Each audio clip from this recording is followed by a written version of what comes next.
The changing room echoed with the metal clanks and careless laughter. Boots thudded on the concrete. Lockers slammed open and shut as young soldiers bragged, joked, and shoved each other around without paying attention to the quiet older woman in the far corner. Chief Warrant Officer Eleanor Ellie Ward folded her PT shirt with slow, deliberate hands. Hands that had carried weight most of these soldiers would never understand.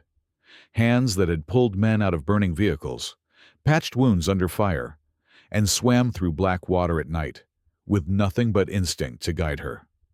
But to them, she looked like nobody. Just another administrative advisor, just another old lady in uniform. Easy to overlook, easier to disrespect. Major Hunter McCarthy stepped into the room, wearing the permanent smirk he used to hide a lifetime of anger. He eyed Ellie with a look that wasn't curiosity. It was contempt masked as amusement. He tossed a few loud comments her way, each one sharper than the last, fishing for a reaction. She didn't give him one. Her silence only stoked his irritation. Then the switch flipped. Without warning, he grabbed her by the throat and slammed her back into a locker. Metal rattled. His fingers dug into her skin. His breath hit her face in hot bursts of rage. Soldiers froze mid-sentence, not sure whether to intervene or pretend they hadn't seen anything. Ellie didn't choke, didn't panic, didn't raise a hand. She just looked him dead in the eyes and said quietly, "You're on camera." The laughter evaporated. Feet shifted. Eyes darted to the corner of the room. No one, not one single person, knew that the woman they mocked had served 2 decades in naval special operations. No one knew she had more combat hours than everyone in that room combined. No one knew she had once been one of the most capable underwater operators the Navy had ever produced. She preferred it that way. Ellie Ward lived most of her life like a quiet shadow. Steady movements, steady breathing, steady presence. The kind of person who blended into crowds and melted into corners. She was in her late 40s now, calm, precise, almost invisible. On paper, she was just a technical security advisor temporarily assigned to the base. No special insignia. No flashy ribbons. Nothing that hinted at what she had survived. Her hair was cropped short, her uniform plain, her voice soft and brief. Most mornings, she was awake before sunrise. She folded her uniforms the same exact way, every day. She cleaned her compact toolkit until every edge gleamed. Then she stepped outside for a long ruck march while the rest of the base still slept. When she returned, she moved through her room with the quiet rhythm of someone used to danger. Someone who had spent years in places where noise got people killed. But even in that silence, her room held clues, tiny breadcrumbs of the life she'd buried. A photo of her late husband, Captain Daniel Ward, killed by an IED in Helmand Province. A picture of her daughter, Cadet Emily Ward, smiling proudly in her West Point uniform. Ellie touched both photos every morning. A private ritual, a promise. Major McCarthy was the opposite of her in every way. Loud, intense, commanding to a fault. He walked like he owned every room he entered, and his soldiers mirrored that attitude. Straight backs, loud voices, quick judgments. McCarthy didn't just lead. He infected people with his pride and his temper. His bitterness had roots, deep ones. His father, Colonel Aaron McCarthy, died in Iraq. The loss left a wound that never healed. Instead of grieving, Hunter hardened. He turned the grief into anger, and that anger became his identity. Everyone who worked under him felt it. So when Ellie arrived, older, quiet, unimpressed, his soldiers treated her exactly the way he did, dismissively, mockingly, cruelly. And she didn't fight it, which only confused them more. Ellie walked the base with small, controlled steps. She never raised her voice. She never pulled rank. She never reminded anyone she outranked half the people insulting her. She acted like someone with nothing to prove, which infuriated men whose entire egos depended on proving themselves. The tension built slowly. It started with small annoyances, a spilled coffee over her printed reports. Accidentally. A door accidentally slammed in her face during a meeting. A schedule change no one told her about. In the chow hall, McCarthy mocked her loudly, calling her Grandma Support Staff, and asking if she needed help carrying her tray. His men laughed, because that's what they were trained to do. Ellie ate in silence, stood, threw her tray away, left. Her calmness bothered them more than anger ever could. Soon, whispers replaced laughter. Soldiers started watching her, not with respect, but with confusion. Why didn't she react? Why didn't she defend herself? What was she hiding? The turning point came on the firing range. McCarthy set up a weapons drill deliberately designed to overwhelm her. Rapid transitions, moving silhouettes, long-distance precision shots, and a timed reload. The soldiers smirked before it even started. Ellie picked up the rifle with the gentle familiarity of someone holding an old friend. Then she moved. Smooth, effortless, deadly precise. Her shots were crisp and controlled. Her transitions flawless. Her reload so fast. One of the soldiers lowered his binoculars, just to blink at what he'd seen. By the time her final round punched through the bullseye at 300 yards, the entire firing line had gone silent. No jokes, no smirks, only stunned breathing. McCarthy's jaw tightened. He mumbled something about luck, but everyone had seen the truth. The calm woman they mocked knew violence better than any of them. After that, hostility sharpened. More intentional, more personal. But Ellie stayed steady, like a river cutting stone. And the steadier she stayed, the more uneasy the base became, because stillness like that, calm like that, belonged to someone dangerous.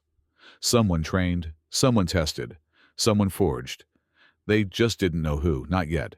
Major Hunter McCarthy never forgot a slight, and Ellie Ward's silent competence felt like the biggest insult he'd ever received.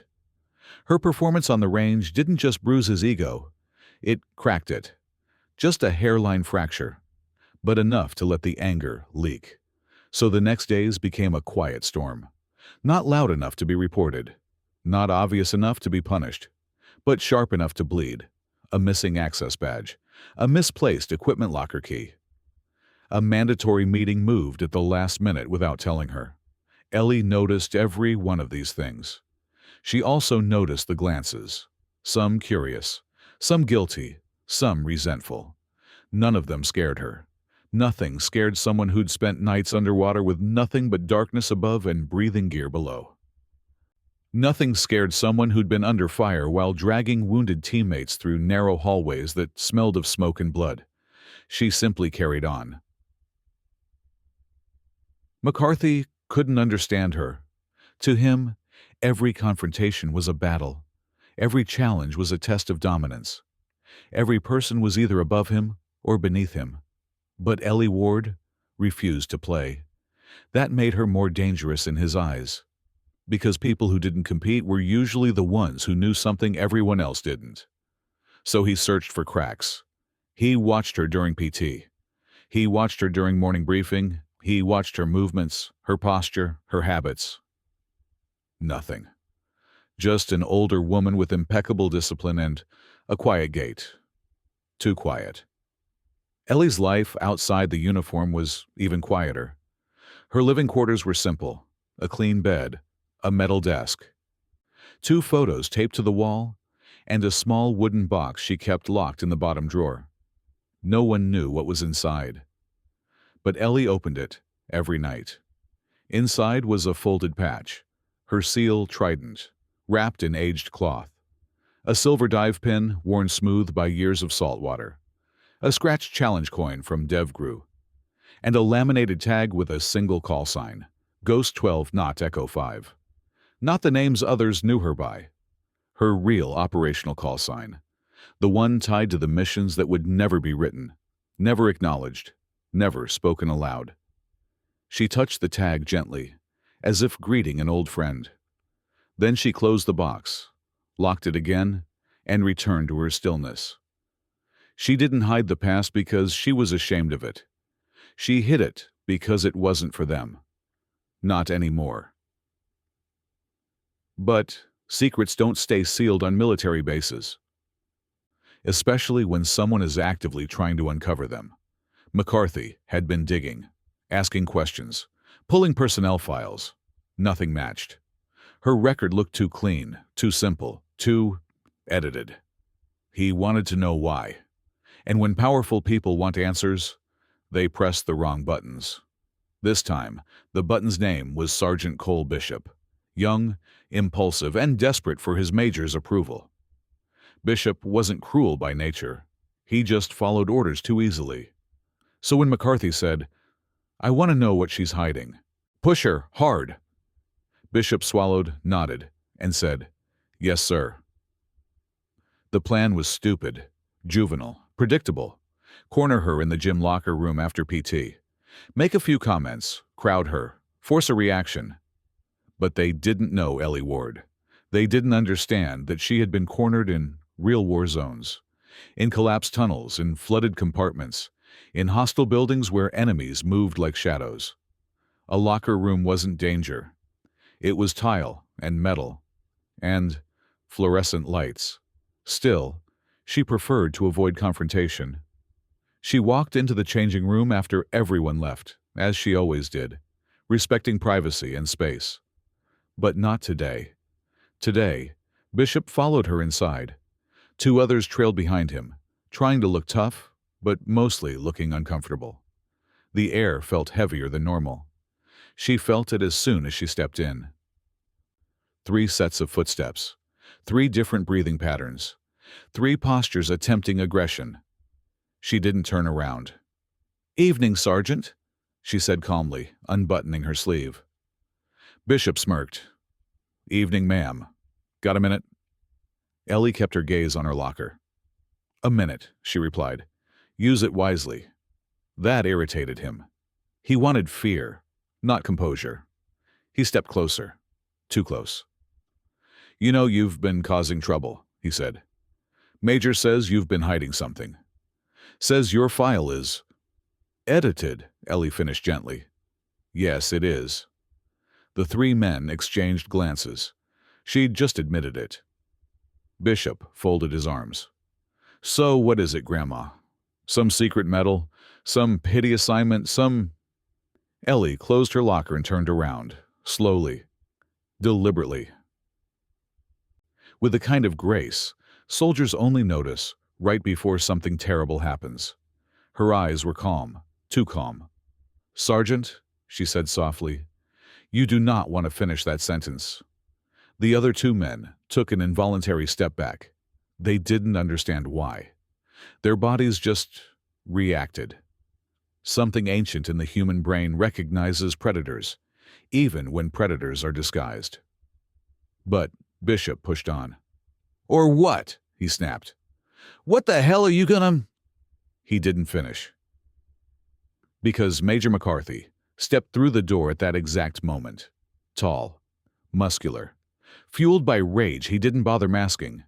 He didn't waste words. He didn't hesitate. He grabbed Ellie by the throat and slammed her into the lockers. Metal rang, echoed, her boots barely left the ground.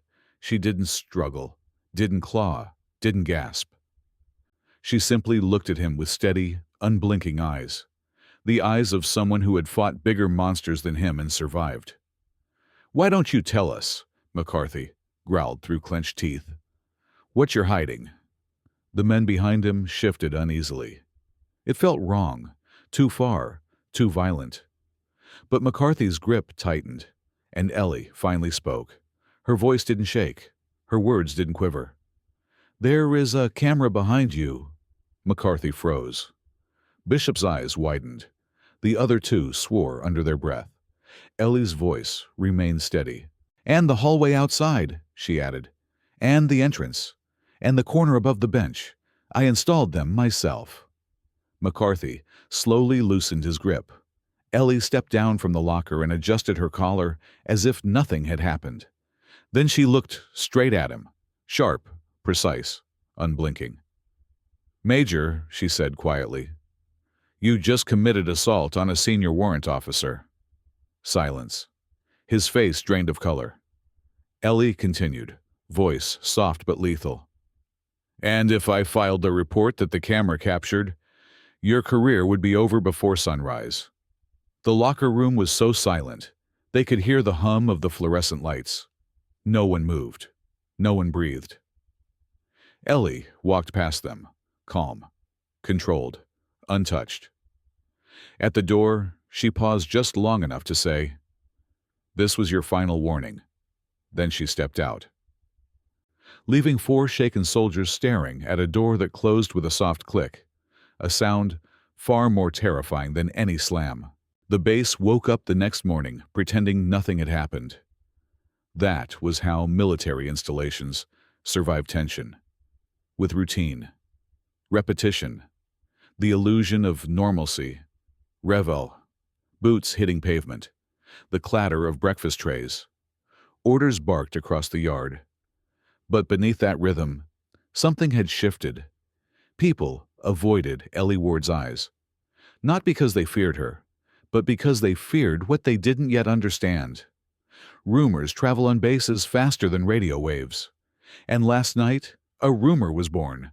Major McCarthy grabbed her. She didn't fight. She didn't scream. She just ended him. Not physically, not violently, but something in him broke. The men in the locker room hadn't expected the surveillance. They didn't know she had been quietly upgrading base security for months. Command hadn't asked her to. She'd simply seen a vulnerability and fixed it, because that's what operators do. McCarthy didn't show up to morning PT, or to briefing, or to his office. He had locked himself inside his quarters. The base wasn't talking, but it was listening, and what it heard was frightening. The career he worshipped was hanging by a thread. One report from her, one file submitted, one upload from the hidden camera, and everything he lived for, rank, uniform, authority, reputation, would disappear in a puff of bureaucratic smoke. He knew it. Ellie knew it. Everyone knew it. But Ellie filed nothing. Not that morning, not that afternoon. She didn't go to command, didn't demand consequences, didn't seek revenge. She simply returned to her duties. Logistics report, facilities request, training schedule review. As if the night before had never happened. And that terrified McCarthy more than anything else. While the officers spiraled, Ellie stepped into the base clinic. Physical evaluation, mandatory for all personnel. Just a normal Thursday checkup. The medic, Lieutenant Harper, looked up with a warm smile. "Warrant Officer Ward, you're early." "I prefer to get things done before the rush," Ellie replied. Harper checked her vitals, listened to her heartbeat, evaluated her range of motion, then paused. "You've got some bruising on the neck," she said gently. "Do you want to report it?" Ellie fastened her collar. "No." Harper hesitated. "Ellie, if something happened..." "It's handled." The tone in Ellie's voice wasn't cold. It was final. Harper knew better than to press. "Still," she added softly, "if you ever need a witness, I'm here. Just say the word." Ellie nodded once. Gratitude in the smallest gesture. Outside, Sergeant Bishop waited. He wasn't alone. The 2 men from the locker room hovered behind him like shadows, unsure of their own shapes. Bishop looked nervous, pale, younger than yesterday. "Ma'am," he said, swallowing hard, "may we speak?" Ellie considered him. Sergeant Cole Bishop, 25. Impulsive, looking for leadership, following the wrong man. She stepped aside. "Say what you need to," he exhaled shakily. "I'm sorry," the words tumbled out. "I shouldn't have followed him. I shouldn't have cornered you. I shouldn't have..." "You followed an order," Ellie said softly. "That's no excuse," he whispered. Ellie's expression didn't change. but something in her eyes softened. "Do you understand why it was wrong?" He nodded quickly. "Yes, ma'am. I do now." "And will you make different choices?" she asked. "The next time someone stronger than you points you in the wrong direction?" He swallowed again. "I will." Ellie placed a hand on his shoulder, steady, grounding, not accusing. "Then you're forgiven." The relief on his face was almost painful to watch. The other two men exhaled sharply, as if they'd been holding their breath for hours, but she wasn't done. "However," she added, "you will correct the damage you caused." Bishop straightened. "Yes, ma'am, anything." "You'll report to me this evening," Ellie said. "We'll begin retraining you. Discipline, situational awareness, restraint." His jaw dropped. "You want to train me?" "I want to prevent you," she said, "from becoming a man who harms instead of protects." Bishop blinked rapidly, overwhelmed, shaken, humbled. "Yes, ma'am," he whispered. "I'll be there." Ellie nodded once and walked away. Behind her, the three men stood in silence, but something in them had changed. Not out of fear, out of respect. Command finally summoned Ellie at 1600 hours. Not with tension, not with suspicion, but with something closer to dread. Three officers sat behind the long desk, a major, a lieutenant colonel, and Colonel Pierce, the base commander.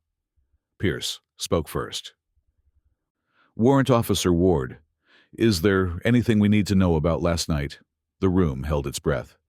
Ellie took her time before answering. "No, sir." The lieutenant colonel frowned. "Are you certain? We received conflicting reports about an altercation." Ellie folded her hands neatly on her lap. "There was no altercation, only a misunderstanding. It has been resolved." "Resolved how?" Pierce asked. Ellie looked him straight in the eyes. Internally, the officers shifted in their seats. Pierce tapped his fingers against the desk.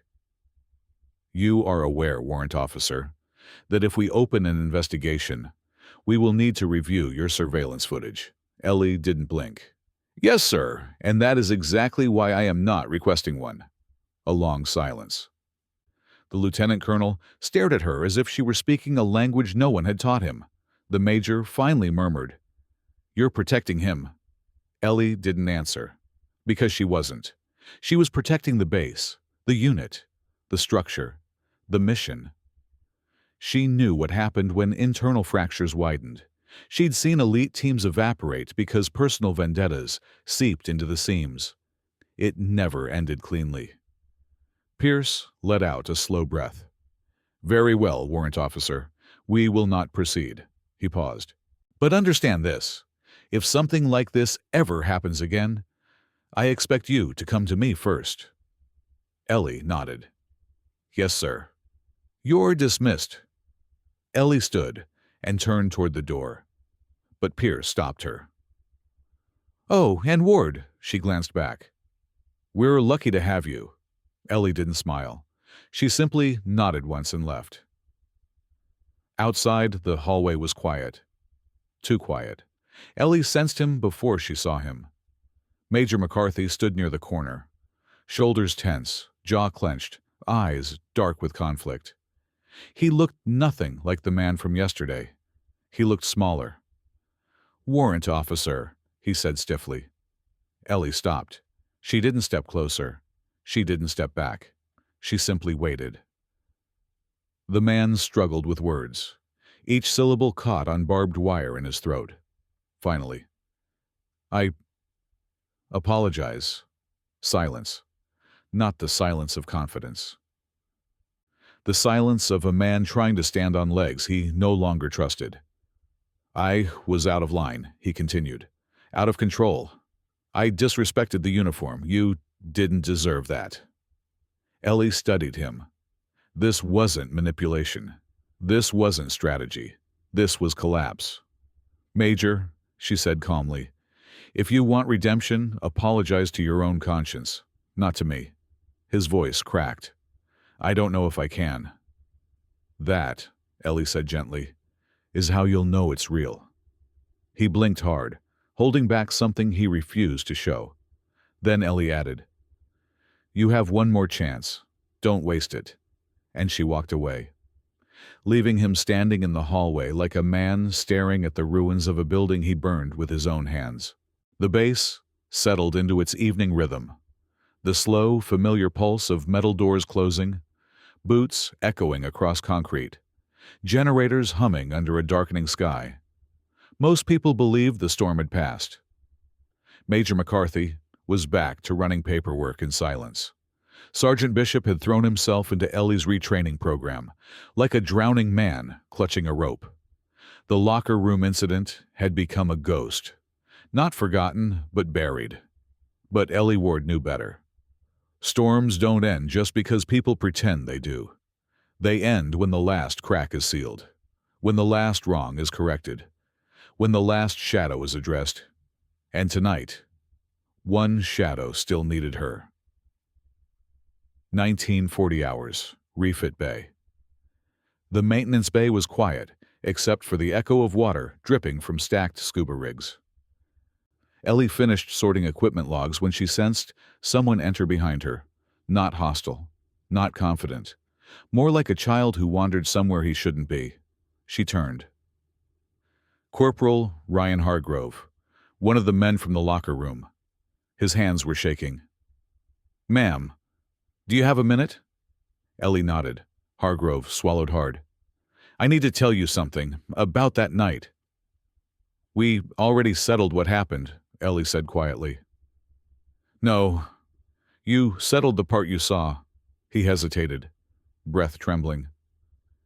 But you didn't see everything. Ellie's posture shifted, not aggressive but alert. Hargrove looked down. McCarthy planned it. Her eyes narrowed just slightly. He planned it, Hargrove repeated, 3 days before it happened. He told us you were a threat to unit discipline. Said you were making us soft. Said someone had to remind you this wasn't your place. Ellie's jaw tightened. McCarthy hadn't acted impulsively. He had engineered the situation. Hargrove's voice cracked. He told us you were weak, that you'd cry or freeze or run, that it would shut you up. Ellie didn't move, didn't speak, didn't even blink. Hargrove continued. But when you looked at us, I've never felt anything like that. It wasn't fear. It wasn't anger. It was like you saw every mistake I ever made. And it was the first time I wanted to be better. Not for rank. Not for him. For myself. He wiped his face with the back of his sleeve. And I needed you to know. I'm done following him. I'm done being that guy. Ellie stepped closer. Ryan, she said softly, you made the right choice coming here. He nodded, shakily. Am I forgiven too? Ellie placed a hand on his shoulder. Yes. He broke on the spot, shoulders shaking, breath collapsing into relief. When he finally left, something heavier than his guilt remained in the room. A truth Ellie could no longer ignore. This wasn't an accident, not a moment of weakness, not a misjudgment. Major McCarthy had orchestrated an assault on a fellow service member, and Ellie Ward had let him walk. That forgiveness had been meant for a man who wanted redemption. But McCarthy didn't want redemption. He wanted control, and she'd given him exactly what he needed to keep believing he still had it. That mistake would end tonight. 15 hours, officers' quarters. McCarthy sat alone in his room. Lights off, uniform discarded on the floor, whiskey untouched on the table. He looked like a man who had lost a war that only he knew he was fighting. The door knocked once. He flinched. Another knock, calm, firm. He already knew who it was. Come in, he said, voice raw. The door opened. Ellie stepped inside, hands behind her back, posture steady, expression unreadable. McCarthy stood reflexively, as if his body remembered a discipline his mind had abandoned. "Warrant officer," he said shakily. "I didn't expect—" "We need to talk," Ellie said. He nodded, swallowing hard. I know I failed, I know I'm done, I know—" "No," Ellie interrupted. "You don't know." His mouth closed. Ellie stepped forward. "3 days before the incident," she said quietly, "you told those men that I was a threat to discipline, that I needed to be put in my place. You instructed them to corner me." McCarthy's face drained of color. "Hargrove came clean," Ellie continued. "So did the others." Silence. His breath trembled.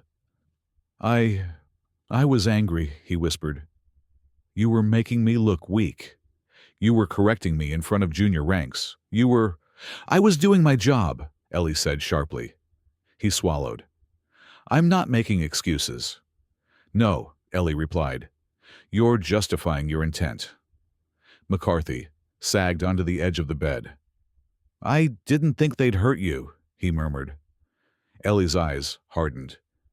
"You thought they'd scare me, break me. Put me back into the box you built in your head."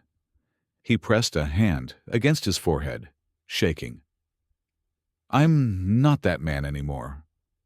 "Then why did you do it?" she asked. His answer was a whisper. "Because you reminded me of what I'll never be." And there it was. The truth beneath the wreckage. Not hatred, not ego, envy. The envy of a man who saw a warrior in someone he dismissed as a clerk. The envy of a leader who realized he'd never be her equal. The envy of a soldier who knew she could have worn any rank he had, and more, if she'd wanted it. Ellie let the silence sit. Then, "You will resign," she said. McCarthy didn't fight it. He didn't even look surprised. "I know," he whispered. "You will file it tonight," Ellie continued. "Voluntary departure, medical if you choose. But you will leave this base quietly." He nodded. "What happens if I don't?" Ellie met his eyes. "Then I submit the footage." His breath caught. "And McCarthy?" she added. "Yes," he whispered. "You will not approach any woman under your command ever again. Not here, not at your next post, not in civilian life." He bowed his head. "I understand." Ellie turned toward the door, but before she left, he spoke again, voice breaking. "Warrant officer, Ellie." "Why didn't you report me?" She paused, then answered without turning around. "Because ending your career is justice. But ending your future is cruelty. And I don't do cruelty." She walked out. The door closed behind her with a soft, final click. 2140 hours. Parade ground. The air was cool, quiet, peaceful. Ellie stood alone at the center, staring up at the flag rippling in the night wind. Sergeant Bishop jogged up to her. "Ma'am," he said, "you wanted me for evening training?" "Yes," Ellie said softly, "but not tonight. You're dismissed." He nodded, paused, then said, "What you did today, for me, for Hargrove, for all of us, it won't be forgotten." She didn't answer. He gave her a respectful nod and jogged off. Ellie remained. Still, silent, present. For the first time since she set foot on this base, she allowed herself to breathe. Not as the woman who hides in logistics, not as the veteran who refuses to resurrect her past, but as who she truly was. Chief Warrant Officer Ellie Ward, former Tier 1 operator, 20 years deep in classified shadows, a survivor, a protector, a mirror that forces men to see themselves clearly. She had walked away from the battlefield years ago. But tonight, she remembered something important. The battlefield never really walks away from you. Sometimes it follows you into locker rooms, into offices, into quiet conversations with broken men. And sometimes it waits for you to decide who you still are. Ellie looked at the flag one last time. She knew now. She wasn't done. Not yet. Not by a long shot.